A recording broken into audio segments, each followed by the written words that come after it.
njia ya mtu ambaye ni mwenye haki. Kuna watu wanapiga upindo, wanataka kukupiga kama vile mstari umesema, maana tanapiga uta wanitie mishale yao katika pote, ili kuwapiga gizani wanyofu wa moyo. Wanyofu wa moyo ni mtu ambaye yuko na haki. Wanyofu wa moyo ni watu ambao ni wenye haki mbele za Bwana. So maadui wako njiani kukupinga, lakini katika hizo taabu tumeambiwa zikumbuka hizo shida. Bwana Yesu asifiwe. Ninajua tunakaa katika wakati mgumu, wakati ambao kwamba unajaribu kupeleka mkono wa kulia hauendi, unarudisha nyuma hauendi, mbele hauendi. Lakini nakutia moyo mtu wa Mungu, mtazame Yesu Kristo. Mungu anakuandalia mahali pakubwa kesho. Utasonga kwa next level. Ndipo naambia sitazikumbuka shida za njiani. Sitawakumbuka wale wote walionipinga. Katika hii hali yote usiwakumbuke hao. Wewe mtazamie nani? Yesu Kristo. Kwa sababu Biblia inasema wenye haki wangu wataishi kwa imani. So endelea kuishi katika imani ya kumtegemea Yesu Kristo. Bwana Yesu asifiwe sana. Ndipo sasa tumeambiwa kama misingi ikiharibika ya mwenye haki, atafanya nini huyu mwenye haki? Jibu liko pale chini. Tumeambiwa Bwana yu katika kiti chake. Bwana yu katika hekalu lake. Hautapata Bwana chooni kwako nyumbani. Hautapata Bwana huyu, hautampata kazini. Ni wakati tumekusanyika pamoja hivi. Hii inaitwa corporate worship. Corporate worship ni ile hali ya kukutana sisi sote kwa pamoja ili tuwashe moto. Ili wakati kwamba tuko pamoja hivi, tunapopaza sauti, unasikia mtu anasema, sikia kilio chetu Bwana. Sikia kilio chetu Bwana. Sikia kilio chetu Bwana. Sikia kilio chetu Bwana. Jibu maombi. Majibu haya yatajibiwa wakati tumekuja kwa pamoja tukiwa wengi hivi kwa ushirika.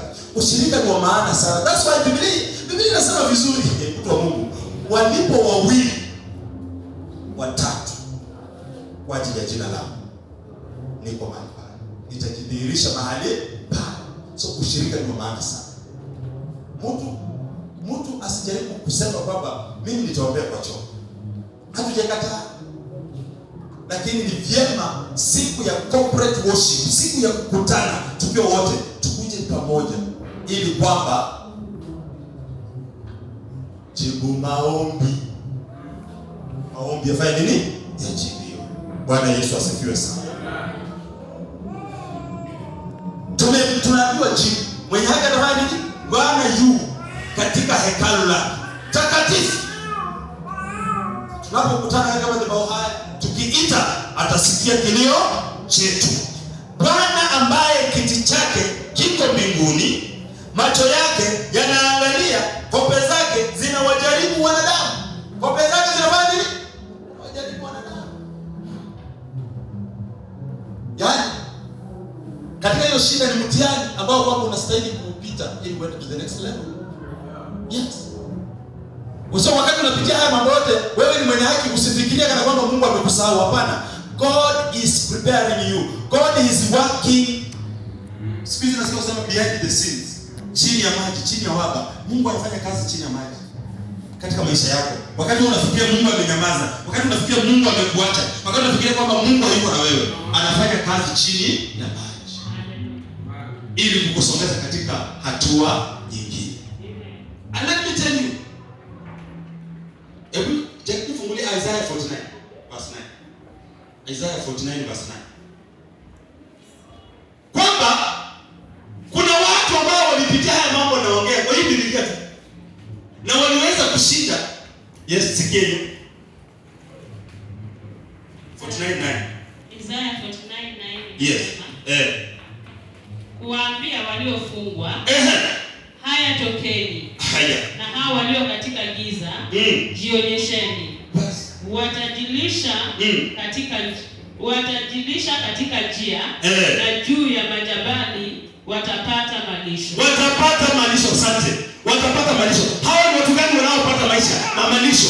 Ni hao watu ambao Yesu ni wenye haki, lakini wanafikiria Mungu amewaacha. Wanaangalia kana kwamba Mungu yuko pamoja nao. Lakini tunaambiwa kwamba kuwaambia waliofungwa, haya tokeni. Na hao walio katika giza, jionyesheni. Watajilisha katika njia na watapata malisho. Tunatiwa moyo asubuhi ya leo kwamba tujionyeshe. Licha ya kwamba matatizo ni mengi, kwamba Bwana yu pamoja nasi hata tuachana. Biblia inasema kwamba sitawaacha kama yatima, wala sitawapungukia. So tukue na hiyo imani kwamba he is with us even in katika hii jambo ambalo tuko ndani, ako pamoja na sisi. Bwana Yesu asifiwe sana. So kuna watu, hebu Job 34:9, Job 34:9, Jackie, Job 34:9, Job Ayubu 34, Ayubu 34:9. Sikia vile anasema. Kuna watu ambao wamepita katika hiyo hali. Ayubu 34:9 inasema, kwa kuwa amenena, haifai mtu lolote kujifurahisha na Mungu. Asante. Ndio.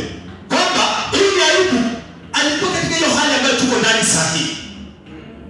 Watu wakawa wamemwambia haifai mtu kufanya nini? Kujifurahisha na Mungu. Mpaka mke wake akawa amemwambia kufuru Mungu fanya nini? Lakini Ayubu anawajibu na huo mstari ambao tumeuimba 19:25. Anajibu anasemaje?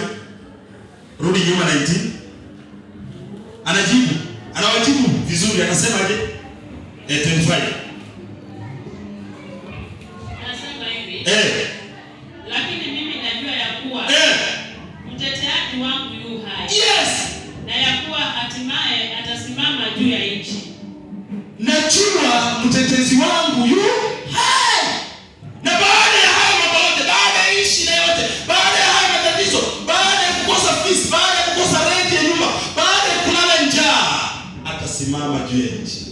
Bwana asifiwe sana. Asubuhi ya leo na kutangazia tu, nikutie moyo. Huyo mtetezi bado anaishi hata leo. So katika hali ya wewe kuona kana kwamba God is silent in your life, kuona kana kwamba Mungu amekuacha katika maisha yako sasa hivi, na kutia moyo ni kuambia mtetezi wetu yu hai. Jina lake anaitwa Yesu Kristo. Tukaweza kuwa tuna imani, tukaweza kuwa na faith over fear. Faith over fear. Ukiwa na imani kwamba mtetezi wangu yu hai na hatimaye hatasimama juu ya nchi. Ndiposa Paulo anasema kwamba siye mimi ndiye aishiye, Yesu aishiye nami. Sema siye mimi ndiye aishiye, Yesu aishiye nami.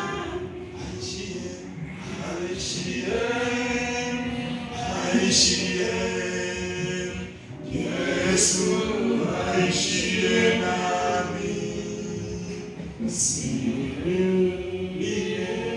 aishiye, Yesu aishiye nami. Ayubu alikuwa katika matatizo kama na haya tunayopitia sasa hivi, lakini alisema hatimaye mimi najua mtetezi wangu yu hai. Asubuhi ya leo huyo mtetezi yu hai pamoja na wewe. Bwana mwenyewe ametutia moyo, amesema msiogope, msifadhaike mioyoni mwenu, sababu mimi ni Mungu wenu. Ni Biblia imesema na tunaamini Biblia. Na sasa mwenyewe Biblia ni neno la Mungu. Hata Mungu mwenyewe anakuambia, Madegwa, usiogope, niko pamoja na wewe. Anaendelea kusema nisifadhaike moyoni mwangu. So katika hizi shida na matatizo yote nisifadhaike. Yeye ni Mungu wangu. Yeye yupo pamoja nami. Hapo anasema nitakutia nguvu. Katika hizo shida, katika hizo matatizo, wewe nitazamie tu mimi nitakutia nguvu. Nitakusaidia. Nitakushika kwa mkono wangu wako wa kuume wa haki yako. So ametuahidi asubuhi ya leo. Anatuahidi, anasema kwamba tusiogope.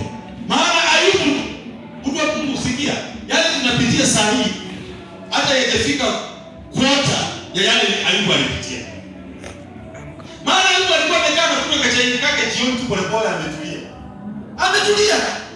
Habari inakuja, watoto wao walikuwa kwenye pati, hawapo, wamekufa. Kama bado huyo hajamaliza, next minute mwingine anamletea habari, wanyama wako, punda wako wote kama hajamaliza, mwingine alikuwa anamgambia analeta habari. So unapata kwamba matatizo yake yalikuwa mengi sana. Nakumbuka baada ya hayo anapatikana na ugonjwa mbaya sana ambao kwamba ni leprosy, anafura mwili. Lakini katika hayo Ayubu alisema, najua mtetezi wangu yu hai, anaishi, na hatimaye atasimama kwa nchi na juu ya nchi.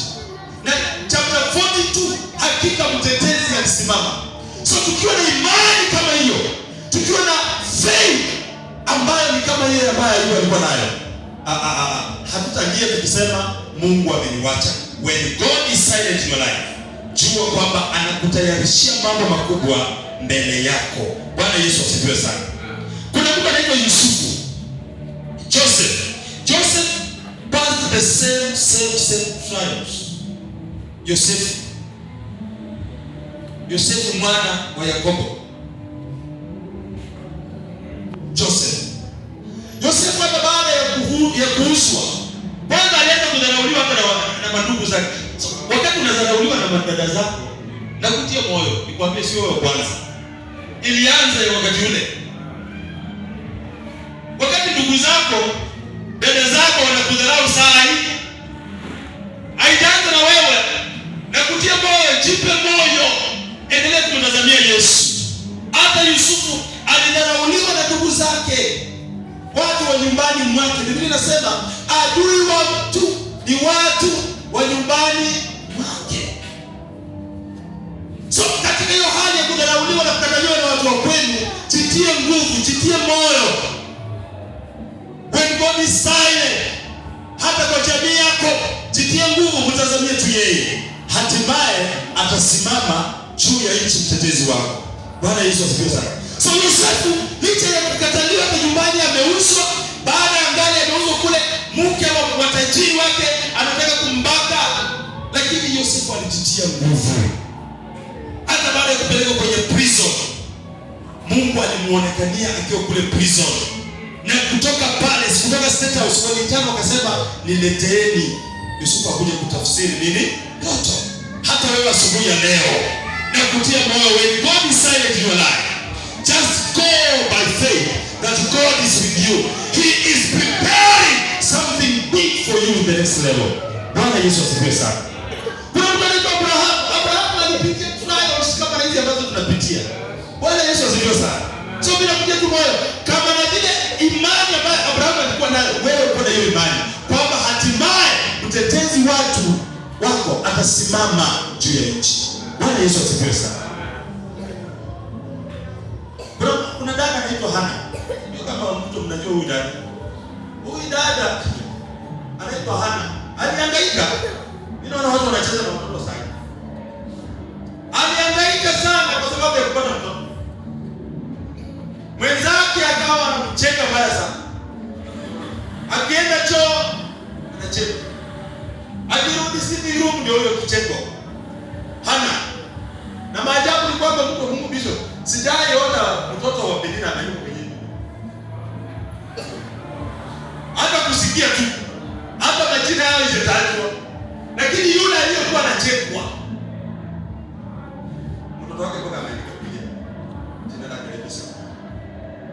asifiwe sana. So Hana alipitia kejeli kama na hizi ambazo tunapitia. Hana alipitia mateso kama na haya ambayo tunapitia. Lakini alipoenda kwa madhabahu, hakuenda kwa irisi, hakuenda kwa waganga, hakuenda kuuliza kwa piga ramli. Alikuja madhabahuni, akawa anaomba, akafanana magazini, ana mdomo tu, hata kuani kama asubuhi hii saa 3 kama saa hii umelewa. Bwana, nimemwaga moyo wangu mbele za Bwana. Hatimaye mtetezi wake alisimama juu ya nchi. Samueli alizaliwa. Asubuhi ya leo nakutangazia Samueli ndani ya maisha yako. Asubuhi ya leo nakutangazia Samueli ndani ya maisha yako. Katika ndoa yako nakutangazia Samueli. Katika masomo yako nakutangazia Samueli. Katika watoto wako nakutangazia Samueli. Ataonekana. Na waliokuwa wanakucheka hawatasikika tena. Baada ya Samueli sijamsikia Penina tena. Sijamsikia. Iko. Mtu wa Mungu, when it seems that God is silent in your life, jipe moyo, jipe nguvu. Hatimaye mtetezi wako atafanya nini? Atasimama. Jambo ni moja tu, ujielewe huyu na kujielewa wewe ni nani. Petro anaandika 1 Peter 2:9. Anasema bali ninyi ni uzao mteule. Ukijielewa wewe ni uzao mteule. Uzao mteule ni mtu mwenye haki. Amezaliwa katika familia ya nani? Ya Kristo, ya Mungu. Yule ambaye Biblia inasema wote waliompokea. So jambo la kwanza ni kumpokea. Uhai wake uishi ndani mwako. So ukijielewa wewe ni uzao mteule, mtu wa miliki ya Mungu, taifa takatifu, ukuhani mkuu. When you understand that you belong to the royal family, then utakuwa na imani ambayo hawapendwa walikuwa nayo, na hautalia tena ukisema kwamba Mungu ameniacha. So asubuhi ya leo ujumbe ni very simple, very simple, kwamba when it seems that God is silent in your life, just have faith and know that He is preparing a stage for you to move to the next level. Bwana Yesu asifiwe. Mtazamie tu Yesu Kristo. Imani yako iwe ndani ya Yesu Kristo. Mimi ninakuleta tu Yesu. Huyo ndio nimepaint picha yake kukuonyesha kwamba yeye ndiye. Bwana Yesu asifiwe sana. Yeye ndiye. So kuwa na imani ndani mwake katika hali zote ambazo unazopitia. Bwana Yesu asifiwe sana. Simama kwa miguu zako. Anaweza.